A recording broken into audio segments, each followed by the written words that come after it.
Welcome, everyone, to the Inclusion Podcast. I'm Dr. Julie Costin. And I'm Dr. Christy Preddy-Franzak.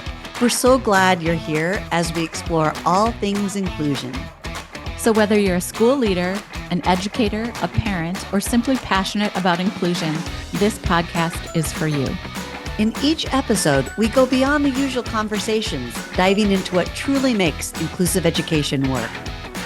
Together, let's make a difference, one conversation at a time. Here we go. Welcome to episode 40, where we're going to be talking all about inclusive grading solutions. And you know, Julie, whenever we have talked about grading in the past, I've always rolled my eyes. And so for any of you early childhood folks or people who think grading is set in stone or not applicable to you or, you're going to want to listen to this episode for sure. Yeah. So a couple things. Today in this episode, we're going to give you 32 solutions to inclusive grading. And so first, maybe Christy, tell them how they can download it because many people will want to follow along. Good point, because even the download is going to help you understand why this episode applies to you pre-K through college. So the idea to get the download for today is at inclusiveschooling.com/download 40. That's inclusiveschooling.com/download 40. And you'll get the free handout with the 32 inclusive grading solutions that Julie and I are going to walk through in this episode. Plus, there's so much more in that download, which we'll highlight as we go through it. Okay. So people say to us a lot, sure. Yes, inclusion is a good idea. I understand it ethically. I understand it legally. I understand kind of why we're headed in this direction. But when it comes to grading, this student isn't reading on grade level, and I'm supposed to be grading them on science content knowledge. So how would I do that? Or they're too far off grade level, or what do I do with? And so we're going to give you a couple things to think about first before we jump into solutions. The first thing is remembering the purpose of special education altogether. So when we talk about the purpose of special education, it is to give students access to general education content, curriculum, and peers. And the IEP is designed to create accommodations and modifications that are needed in order for students to participate and succeed in these environments. So you're like, okay, I get it. My job is to help kids get access to general education content, curriculum, and peers. And the IEP is the tool that's used to help get kids to be successful in those environments.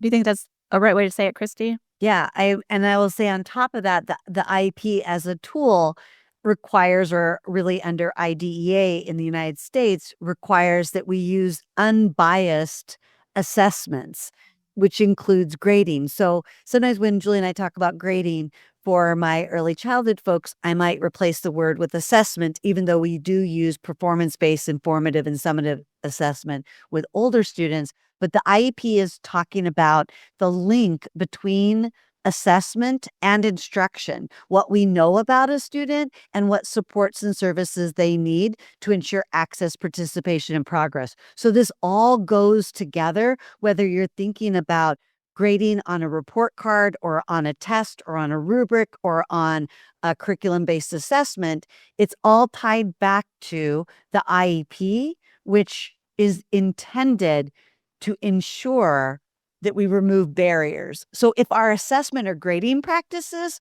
force or put barriers into place or start to become bias or start to become harmful to the students' access and participation, we're out of compliance with that IEP. So I think it's one little sentence that means so much. Yeah, Christy, I think we've got to think about all those parts and pieces, right? And it's like, if we think about special education as leveling the playing field, it's like, all right, so too often people will say, I need the family to know that this kid still struggles in reading, so I need him to fail in science, social studies, and all the places that he or she cannot or they cannot perform in this way. No. You're not using assessment or grading to prove that the kid still has a disability. You are creating modifications, adaptations, and accommodations to help them be successful, and then you're grading accordingly. So if you think about leveling the playing field, it means, okay, so if this kid has a visual impairment, we're not going to continually downgrade them because they can't see. We all know that. So instead, we're going to provide those supports through Braille, large print, audio materials, etc. Same is true for a student with a learning disability. We might provide additional time, graphic organizers, technology, anything that supports their learning needs in order to level the playing field so that now we're not talking about the fact that they have a disability. We're talking about their ability to understand or access the content curriculum. Okay? So that's the first thing, is remember the purpose of special ed. And if it's just easy to think about it, it's to level the playing field.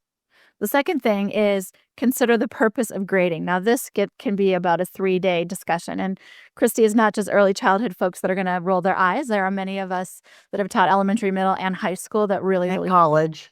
and college that struggle with concepts around assessment. But let's, for now, set that aside, because we recognize that educators have to, at this point, grade or assess students. So we've got to get into the concept of what is the purpose of grading. And Christy, what would you say the purpose of grading is in school, or do you want me to answer that?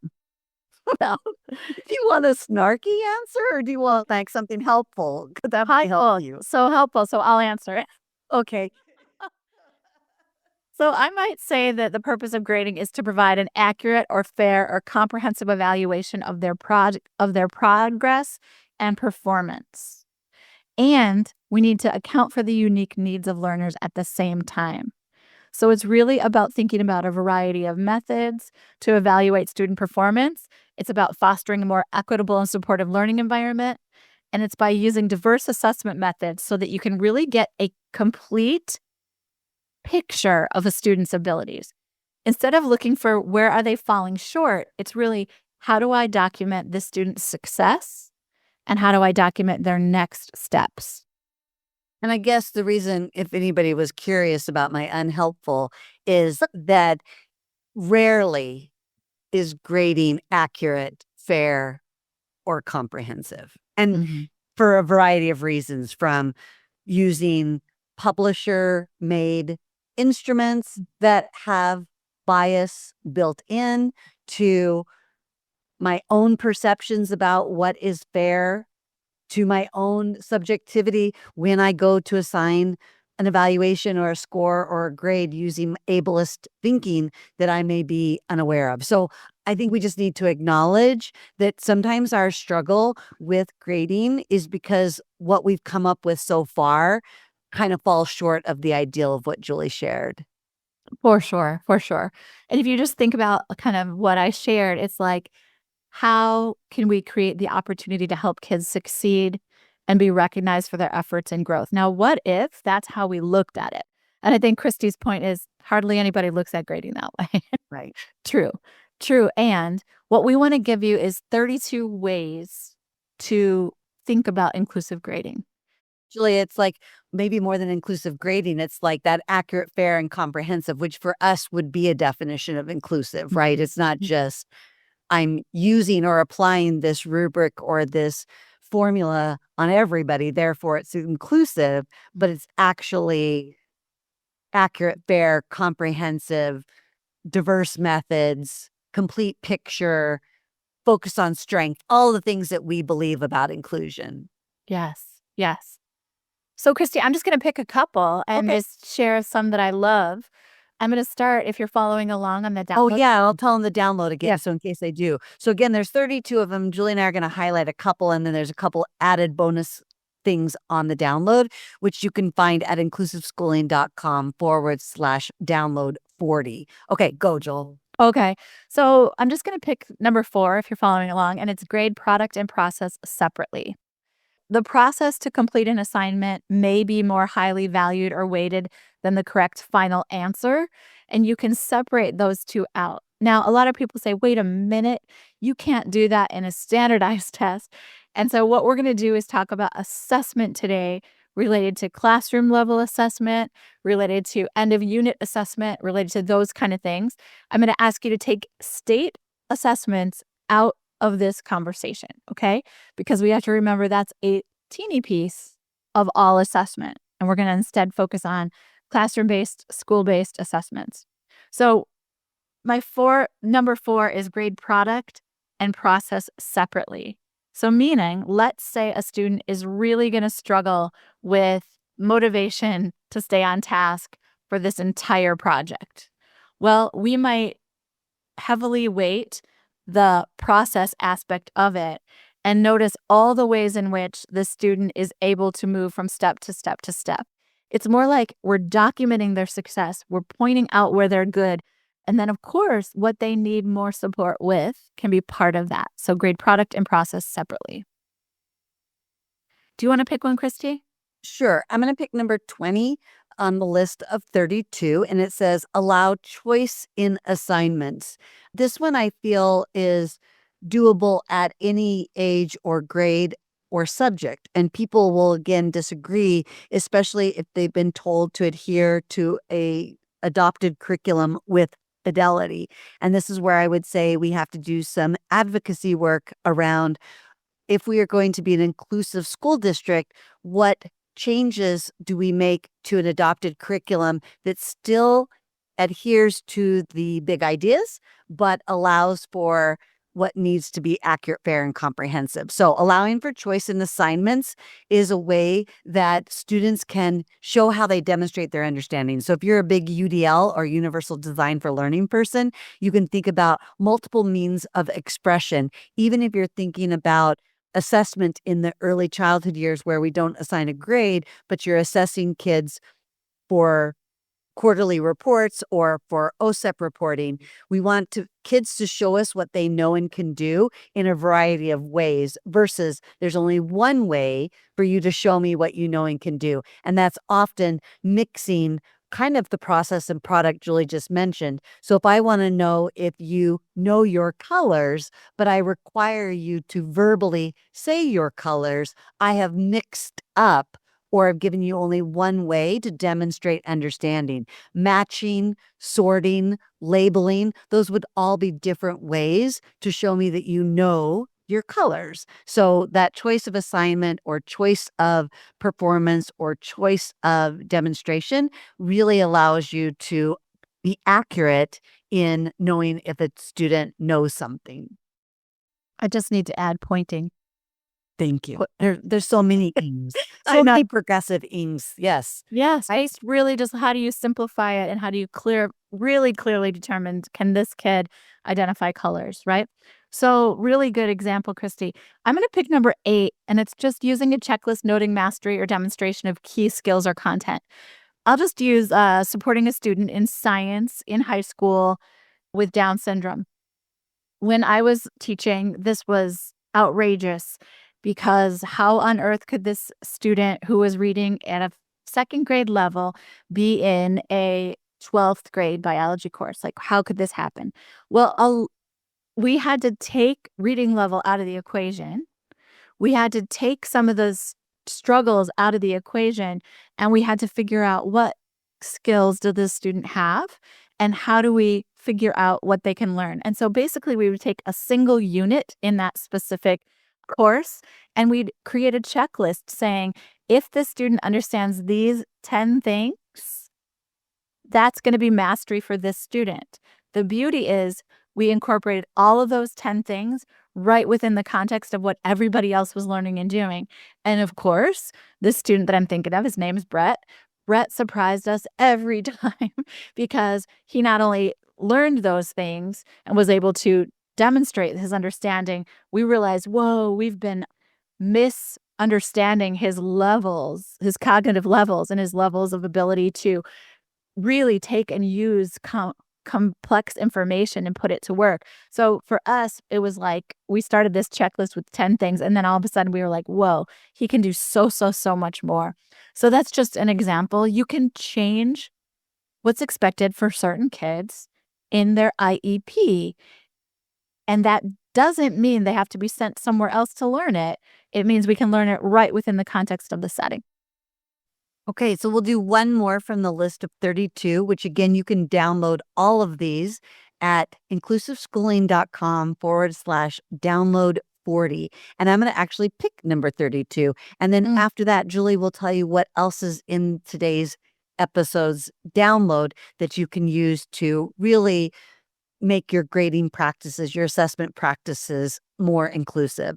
So number 32 is use rubrics to provide detailed feedback. So a lot of people like rubrics or rating scales, and then because they're kind of quick and easy to capture complex responses, but then they feel like they have to give a grade, or we say, no, don't give a grade, give a lot of written feedback. And people are like, who has time for all the written feedback? But then the grade that's a singular number or letter doesn't tell the whole story. So even in college, I used a scoring rubric that students had in advance for the assignment or the group project or whatever it was that we were learning about. And then I would use that same rubric to give them feedback about what was on point, what was sort of actionable feedback that is places to grow, and then even things that were about maybe that I wasn't clear about, but wanted more input from them because I couldn't see it in their written product or their video or in their verbal expression. There was a place for them to give me more clarity so that I could know where their thinking was. So I think rubrics are that nice balance between a long script that no one has time to write about detailed feedback versus a single grade or letter that doesn't capture the complexity. It can be a little bit collaborative. It can be a little bit about strengths, actionable feedback, and even places for improvement.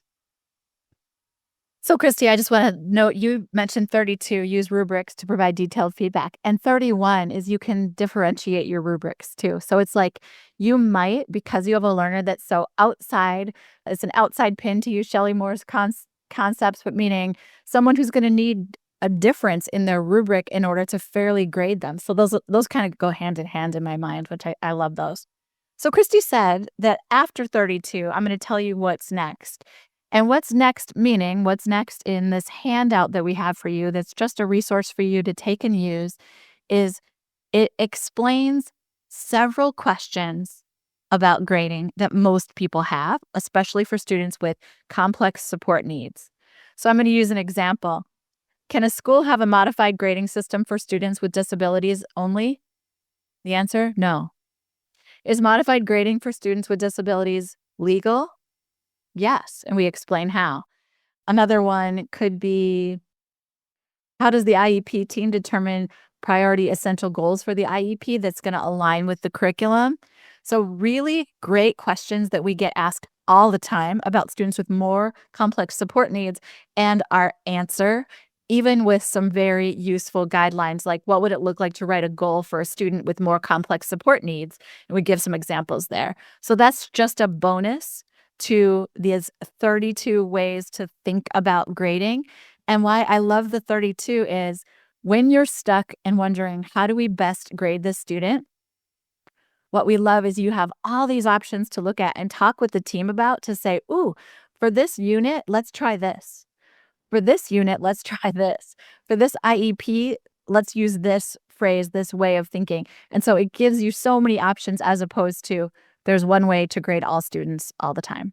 Yeah, and that just brings us back to what you said is the purpose of special education, and that our grading and our assessment practices can't create barriers when the purpose of special education is to remove barriers that ensure access, participation, and progress in the general education content, curriculum, and peers. So be sure to get your download of 32 ideas to make grading more inclusive at inclusiveschooling.com/download40.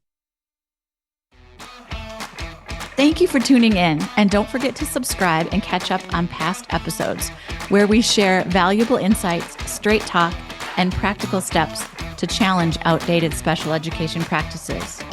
You can find every episode with the show notes at inclusiveschooling.com/inclusion-podcast to build more inclusive schools together.